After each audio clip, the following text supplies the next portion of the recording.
Glasses Talks. The title today is Identity Theft. What in the world's identity theft? Well, I looked it up. Identity theft occurs when someone uses another person's personal identifying information, like their name, identifying number, or credit card numbers, without their permission to commit fraud or other crimes. It's not a fun deal. If you've ever been through it, it ain't a fun deal. Well, there's another kind of identity theft that I want to talk about now. In fact, I want to talk about it for the next 3 or 4 weeks, and it's this. It occurs when we allow what the culture, the world, and people around us say about us and say are the key things that you have to make you okay, to make you significant, to make you somebody. So that's what we're going to talk about. And that's going to be coming up next week in the next few weeks. So who is affected by this identity theft?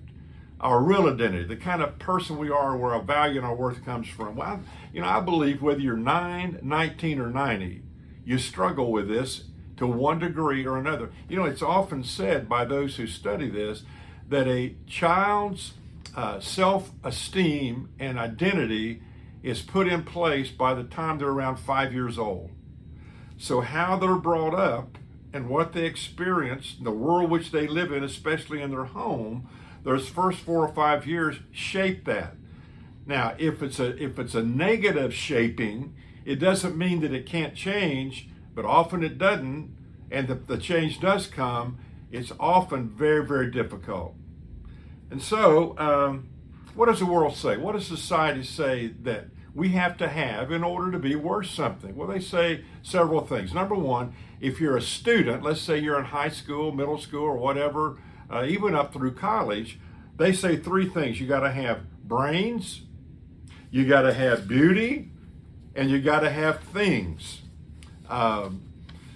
So that means if you don't have a certain kind of build, if you're an athlete and you don't have the speed that somebody else has, or the muscular development that others have, that you're competing with or against, then you begin to feel like you're 3 bricks short of a full load. So the beauty, and it goes with men and women as well.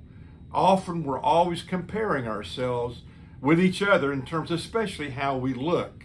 Another one is that it's brains. It's how smart are you? And what this is really saying is average is not good enough.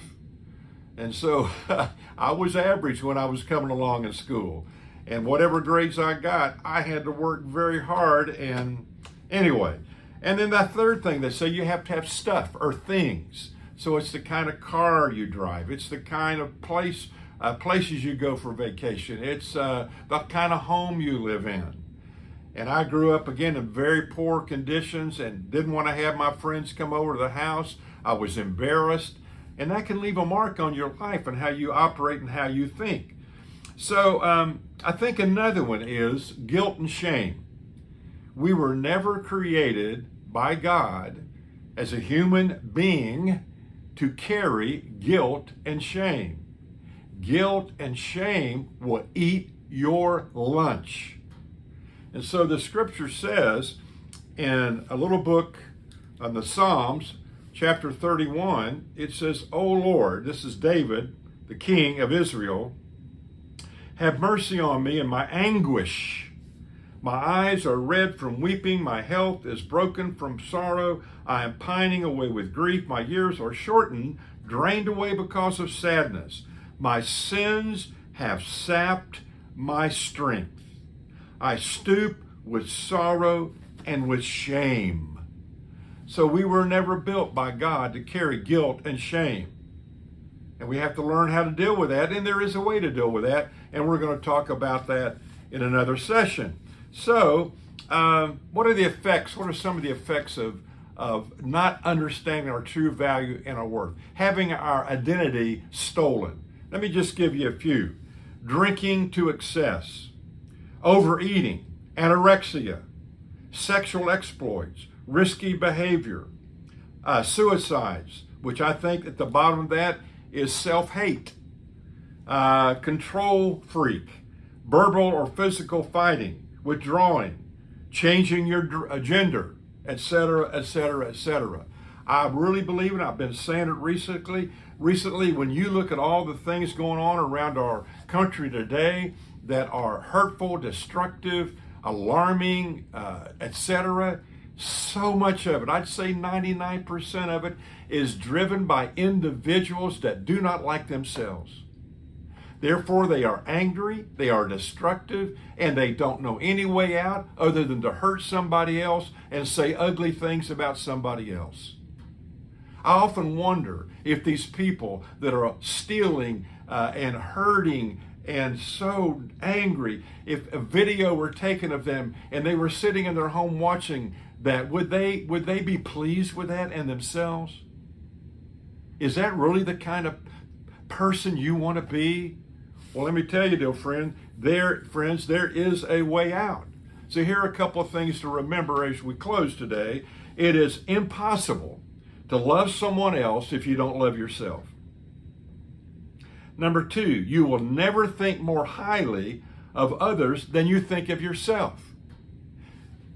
If you don't respect you, you won't respect others. Most moral and spiritual problems come because of a low self-esteem and self-love. Finally, you will love on the level you perceive of yourself to be. Well, has your identity been stolen? Have you ever found your true identity? Well, listen, you stay tuned starting next time, and we're going to go through 2 or 3 weeks of helping you know how for sure to find your true identity.